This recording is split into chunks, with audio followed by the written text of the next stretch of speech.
What was that? That was a fake laugh.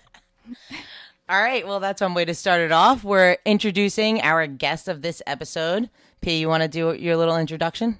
Yes. It's your boy P, and we are rocking with Annalise. You. She is here. You know what I'm saying? How did you want to start off telling everybody, how'd you meet Annalise? Why did you think we should have her on the show? Give us a little rundown. I got booked for a shoot, and I pulled up, and I seen this cool ass looking motherfucker right here.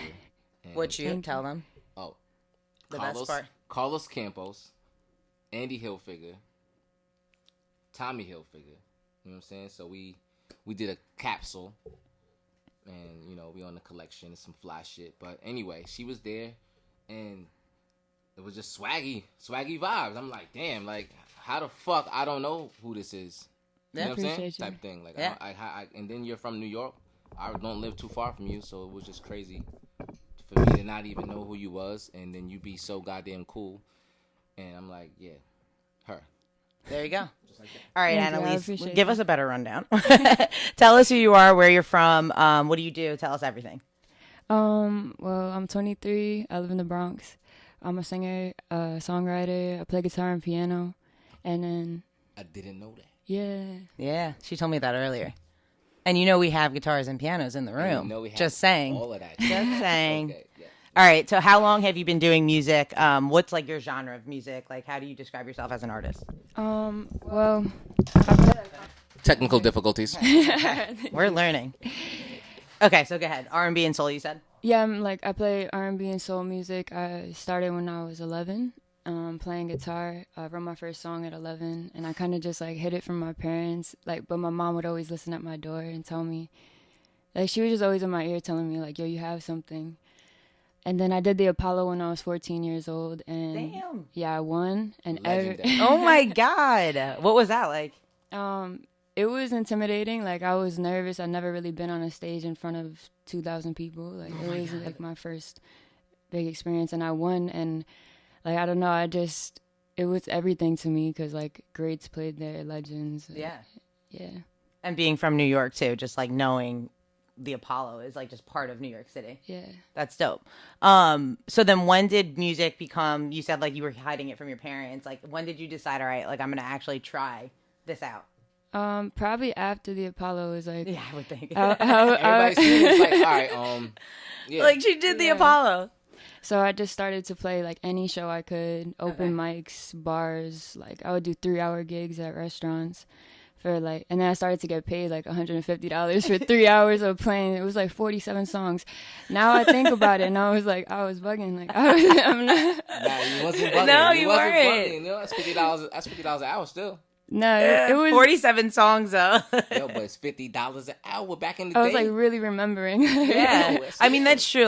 For when I was in high school, I had a minimum wage job that paid me $12 an hour. Well, So, I was just about to say. and yeah, you got to do something you actually liked. I was sweeping up hair. That's crazy though. You came from the bottom. Yeah. Yeah. And I worked at Dunkin' Donuts. I worked I worked the whack jobs too. But yeah. And then that was just on the side, and I don't know, it was just cool to see people's reactions to me, and then just learning myself over the years, how I can become the best artist possible, and really hone my own my own sound. And When you were doing those shows back in the day, and 47 songs, were those your songs, or you were doing covers, or how did you start to figure out that people wanted to hear original stuff from you? yeah, I had 10 songs I would play that were originals I wrote in my house, and then the rest were cover songs for people that want to just hear what's on the radio, do a rendition of it. Yeah, I had a CD out that I produced and wrote the whole thing when I was 15. Was it a CD, in a case? Yeah, it was a real CD. Yeah, it wasn't even available online. That's so So funny. if you went to my show, you could get one. Yeah. And then I think, well, I graduated when I was 16. I went to Berklee College of Music, and then from there I went there for a year, and then I just dropped out, and it was full throttle. I moved to the city, and then because I'm from Middletown, New York originally, so it's an hour outside the city. Yeah. And then I moved to Brooklyn, and I lived on my uncle DJ Enough's couch. Yeah. That was nice. Yeah. Shout out. Thanks for Shout out that. to E. Yeah. That's awesome. And yeah, I told him like I'll only be on your couch for like 2 months at most, and then 9 months later, I was like, yeah, I gotta figure it out. So I got an accounting job. Oh wow. And then shout out to his wife V. She got me a accounting job. You gotta shout out the people though, like in all seriousness, that help you get there, you know, because like there's so many little things that go into becoming the person that you are, and so many people like have to help you along the way, right? Like, listen, you know how many times she helped me? Yeah. I wasn't talking about myself. Yeah, I was just saying. So, you got me to where I'm at today. So it's like you put me in I need you to go here, bro, and yeah. And, well, what I was going to say, too, is, like, it shows, too, that people, like, believe in you. Like, someone just giving you an accounting job sounds, like, so silly, but it's, like, you believe in me as a person and you respect me. And same, like, to you, with me, is, like, whenever I called you, you were there 100%. You know, you never were late, except for today. Like, I was on CP time.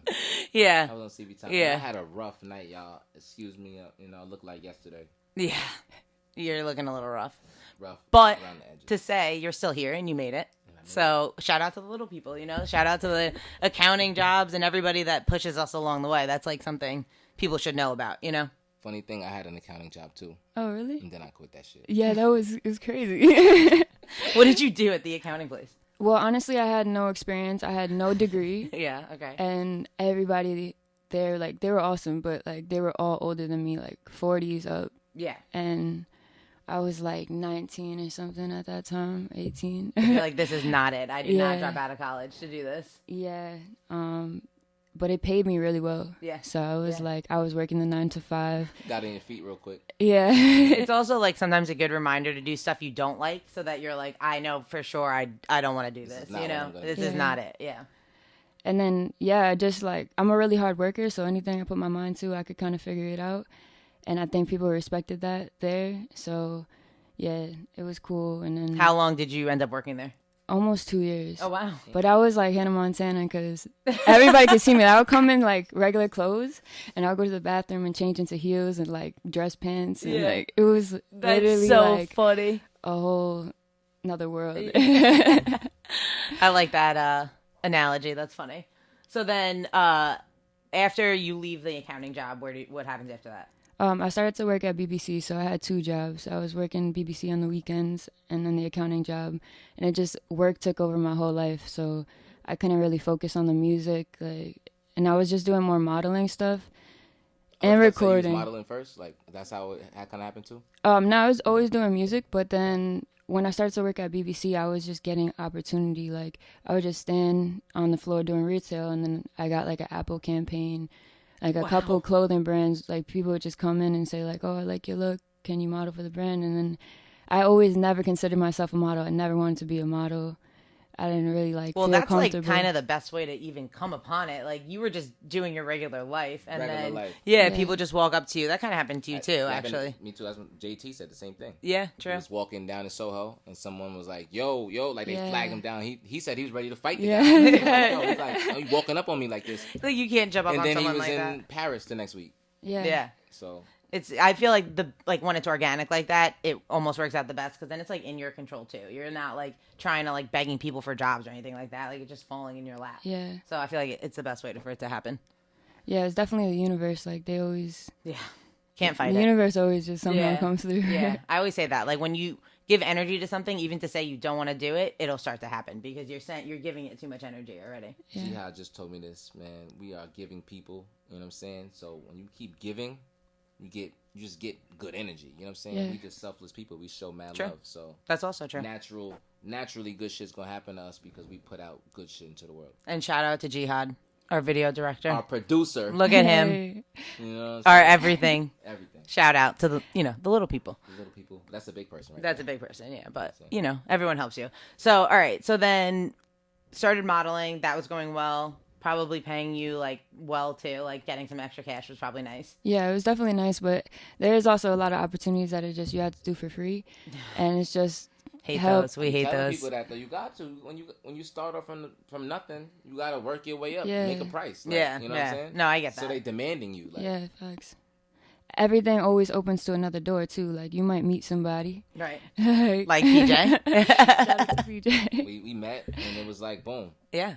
We connected. Yeah. I tune in, I make sure I listen, I download shit, you know what I'm saying? I share when I can, like. Yeah. You're good at that. Yeah. You're good at staying connected with people. I got no that's my only job. That's I know, my it's job. it's true. But I like always like he'll remember like this person that we met like forever ago. He's like, oh yeah, I follow him. I'm like, dude, how? But you're good at that. Yeah, you remember people You well. had good energy like off rip, so Energy. Making his head big. All right, so yeah, so the opportunities, taking those, getting out there, opening more doors. What was like one of the key moments that you feel like really started to progress your music career, where it was like things started to change? Yeah, like what was your point where you like, all right, I'm not working? well, I actually just quit my job 2 months ago. Really? Yeah. Okay. Oh my god. So now you're so all now in, all I in. I see where it's going. You know what I'm saying? It's a lot of things happening that we can't talk about here. All right, so yeah, so like when did it start to change where you were like, music is really happening, I need to like put more time into it? Yeah, a couple of years ago, like I had dropped a project, Untitled, and it was cool. And then I just kept working on music for like 2 more years after that. I wasn't like promoting anything. Like everything was really behind the scenes. And then I dropped the project 6 weeks to 7, just like almost a year coming out. But it was like COVID, so it was a weird time, like everything. But yeah, that dropped and actually did really well. So I feel like people were like anticipating it, and then because I waited for a while since the last time I dropped, and then it got picked up on a couple playlists, and I hit my first mill on one of my songs, Nice. Bogus. Which song was it? Bogus. Nice. Yeah. Congrats. Thanks. Hit my first mill. That Millie hit different. A little humble mention. Yeah, first one. My first mill. Have you what are the streams of your other songs? Are they getting up there too? Yeah, they're starting to go. It's like a couple 100,000. Nice. Nothing else has hit a mill yet, but soon I feel there. like We're getting there. But you got to put it like you said. It's my first one. It's not my last. Was that song? Did you expect it to get that big? Was that like the one that you would have considered like your hit single? Honestly, I still don't think it's a hit, but like I don't know like what's a hit or what's not a hit in 2021. Yeah. I feel like whatever people gravitate towards. It was my most passionate song. I can't even speak. Song on the project. But yeah, people's opinions, they always are all over, especially I feel like with my music, because it's not necessarily what you've heard before. So either people love it or hate it.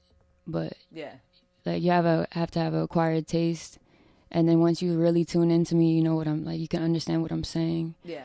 And the message and stuff. I think a lot of artists feel like they have like so many different sides of them. So like it comes out through the music, and then like you can't just do things that you think people are going to like, because there's always going to be someone that doesn't like it, you know, and you're always going to have critics. So you can't play to the people. You got to do it because like you feel passionate about it. Yeah. Do what makes you feel good. Yeah. You know what I'm saying? I was going to ask you, do you write all your own music, or do you have help with writers? How does that work? Yeah, I've wrote all my own music throughout the years. Like all of it? Yeah. Lyrics, like all of like the instrumentals. I work with producers. Okay, Yeah. okay. Definitely. I used to start my songs on like guitar and piano, and then have production around it, and that was Untitled. 6 Weeks to 7 was all produced by like Kev, Buddha and Grands. Yeah, shout out to everybody. Shout out to the producers. Can't do it without them. How have you managed, like, first of all, like, getting all of this organized and doing all of this, like, studio time and finding producers? Like, do you do that all yourself? Do you have a manager, an agent? Like, how does that work? I do have a manager now. Before, it was just working with Enough and Free. And they, like, put me in contact with Buddha and Grands, and then they just, like, those are my brothers, and they just held me down with the studio time and Engine Room on Wall Street. And then I just go in there whenever I could. You like it there? I love it. Yeah, it's really nice. But I would take like any session possible for 6 weeks to 7. The whole idea is like 6 weeks of me locking in the studio and creating 7 songs and all that. And yeah, I would just go like anytime that was available. Anytime they're like, all right, we can do it. And I quit my job then too. So there was a time like 2 years ago, I guess I quit my job and I was like, okay, this is it. I had an opportunity. I'm like, it's about to go. Like everything's about to go, and then it just didn't work out. And then I had to get a job again, like life is still happening. Yeah, life happens. You But gotta. It's triumphs. You know what I'm saying? And it shows that you're not giving up though either. You know. What Yeah, saying? it's a part of it, like Yeah. with everything. Yeah, it is. When you were recording, were you also working at the same time, like trying to balance studio time and work and all of that? Yeah. Yeah, that's tough. So it was a lot. Especially like when you don't want to say no when people are available. Yeah. And you're like, well, I'm at work, or like I got to be up at like 6 a.m. to get to work at 9, you know, you and got you're the like, session at 12 a.m. Yeah. Until 4 a.m. That's what it was. right, Like, right. And I then like you get no sleep, but again, like you don't want to Yeah. say no. It's just like you just got to do it. yeah. Is that like we always like to ask, like we're behind the work, so like we want to show people like all the things that go into becoming an artist. Like what are some of the hardest parts, do you think, of doing it that if that like people don't see. yeah, that people wouldn't necessarily know about? It's just a lot of work. Like, it's a ton of work, which is a given. But like when you're really in it, it's like, yeah, you're not sleeping. You're not like it's a sacrifice. Yeah. And I feel like it's a good sacrifice because eventually it's gonna pay off. But in the midst of it, it's hard. Like I don't know. It's like I don't know. Like, Yeah. So we'll take a quick break. I need a sip of water. I feel like I'm like really Yeah, parched me over too. here. Yes, settle to the good high first class exotics. Yeah, really. Jeez. So we'll take a quick break. We'll be back to round up with Annalise. Let's do it. hey, I'm Annalise, and this is Behind the Work podcast.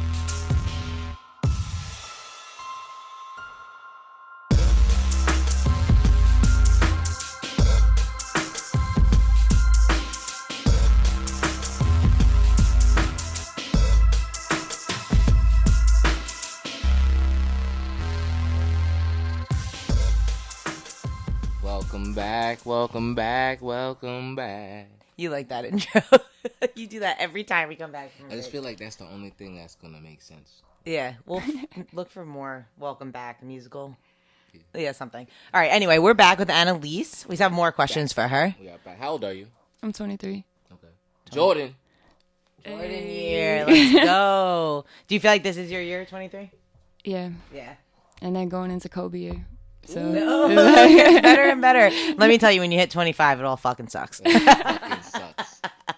It fucking sucks. After that, you're like, the next milestone is 30, and that's horrifying. So But the good thing is that you can rent cars better now. You know. yeah, that's true. that's Like, true. when you turn 25, like then you get to actually do shit. Yeah, that's like, true. I guess that's the last milestone in life, is being able to rent a car without your parents' signature. It's ridiculous. I just turned 28. I feel old. I That's don't not feel old, 28. Like I feel like 18. Yo, I'm definitely 12. I'm definitely 12, but I'm just like 21 too. Yeah. You know what I'm saying? A guy called me young lady yesterday. I thought that was a good sign. Young lady. Young lady. Excuse me, young lady. That was good. Anyway, back to real stuff.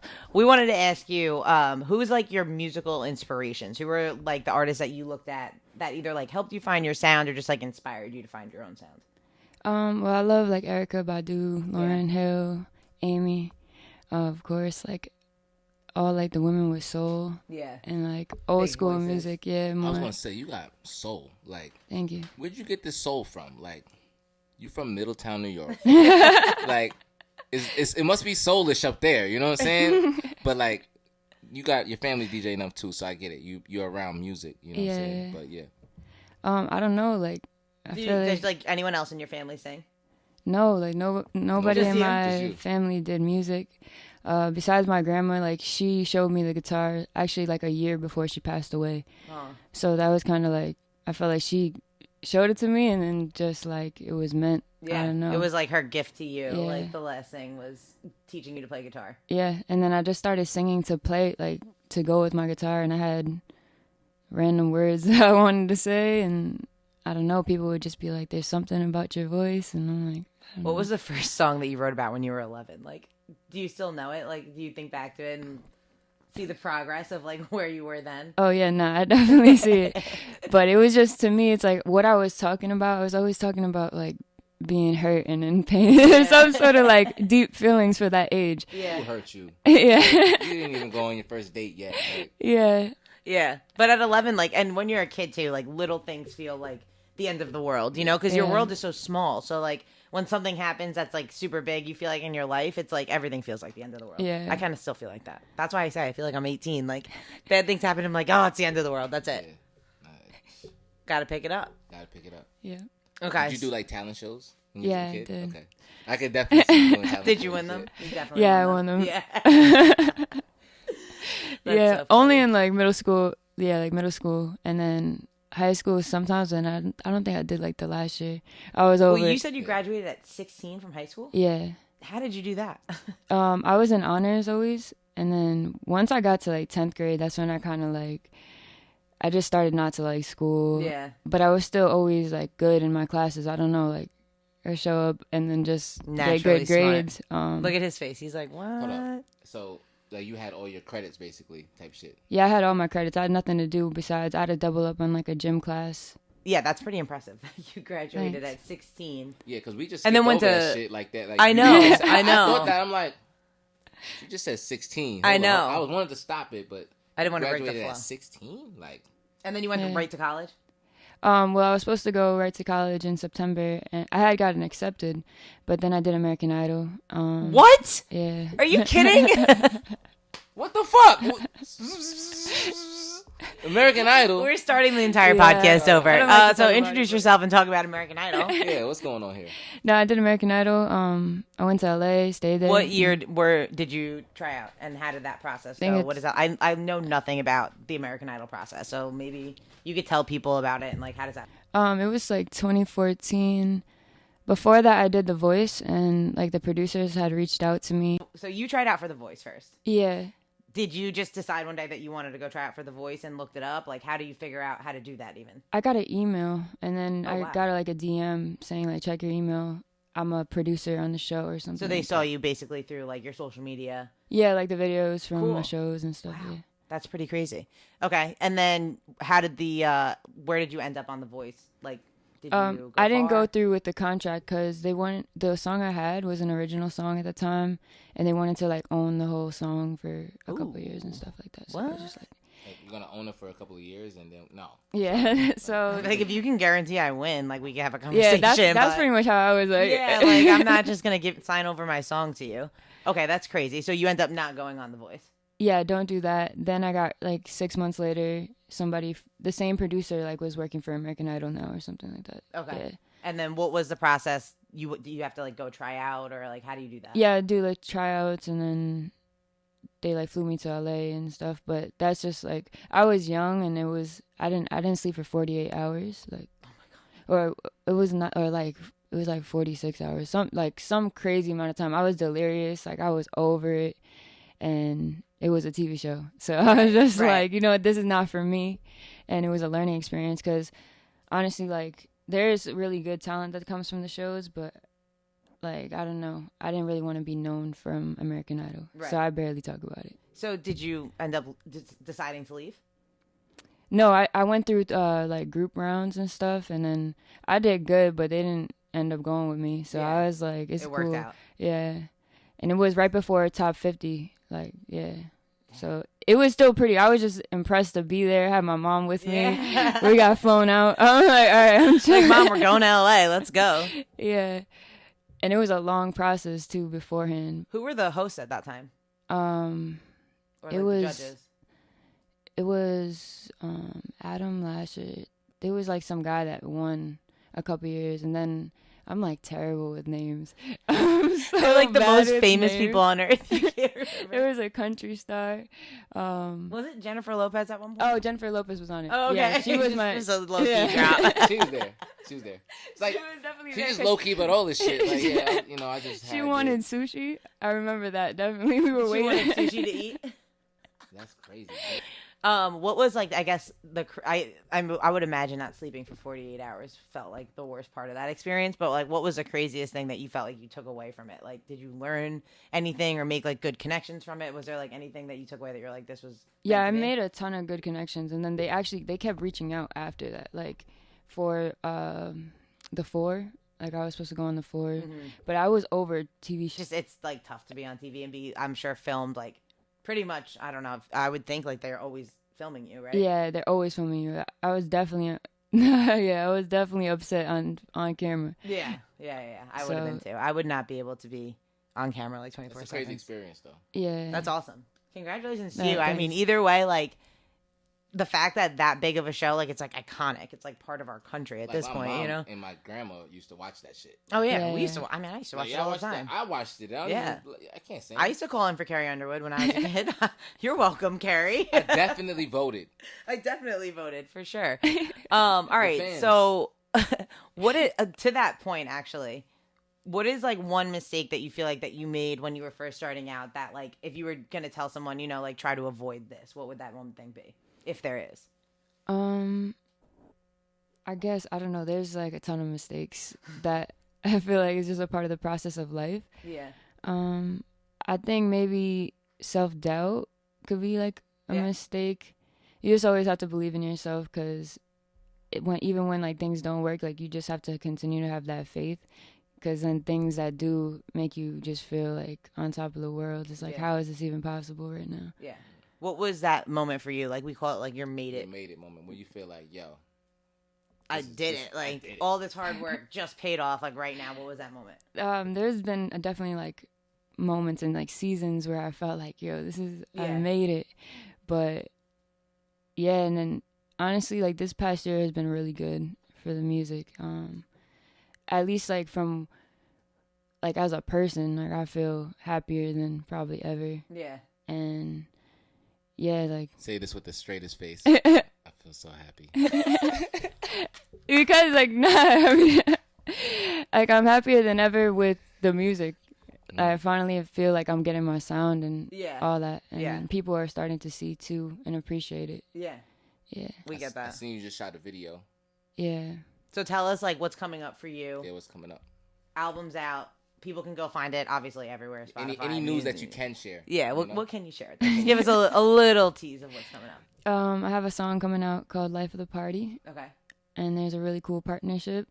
And coming out with it? Yeah. And you just shot the video for it, too? Just shot the video on Sunday. It was an amazing turnout. Better than I expected. Do you come up with, like, your own videos? How does that work? Yeah. I, like, creatively direct pretty much everything, and then I work closely with Steve Mills. He's my videographer, and he's been directing, and we just, like, I share my vision with him, and we go crazy and we get it. What can you tell us, just like a little teaser of what the video, like, what people can expect from it? What was, like, the idea behind it? It was supposed to be, it kind of like changed up a little bit. The song had changed too, so I made it geared more towards a party, because now, like, in the beginning, it was kind of an opposite of a party song, and then it ended up becoming a party song. So, I just wanted to do that, but not make it cliche, and make it still, like, abstract and artistic. Okay. And I feel like it came across, so I'm really excited. When is it dropping? It should be dropping first week of June. First week of June. We got the teeth here, you know what I'm saying? You're going to listen to it here first, you know what I'm saying? All right. Well, Annalise, thank you so much for coming on and talking with us. We had a great time. I had a great time. Do you have anything that you need to add in, close out? What are you thinking? Just, can you give some advice to the youngins that want to do this, that, you know, they might want to model, they want music, they want anything. Just give some advice to the people. Yeah, of course. And some wise words from the boss. Well, definitely chase your dreams. That sounds cliche, but it's gonna happen. Like, if you work hard and keep at it, like, little by little, next thing you know, like, you're at the place that you never imagined yourself. And I personally feel like anything's possible. I don't see any limits for myself. Hell yeah. I dream big. I talk huge. Like, I just, like, could see it all. I know I'm gonna put the work in to get it. Yeah. That's it. So you should too. I did it like that. I can't even follow up. You know? Tell everyone where they can find you on social media, find your music, like, any other things that you need to plug in. Yeah. You can follow me at Annalise Azadian. Pretty much everything. It's Annalise Azadian. Check out my music. Follow her on Instagram. Show her some love. Download that. We appreciate you. Thank you so much for coming on. Thank you, guys. We can't wait for people to hear this episode. Let's get her to the next million, you heard? Yeah, exactly. Everybody help out. Let's go.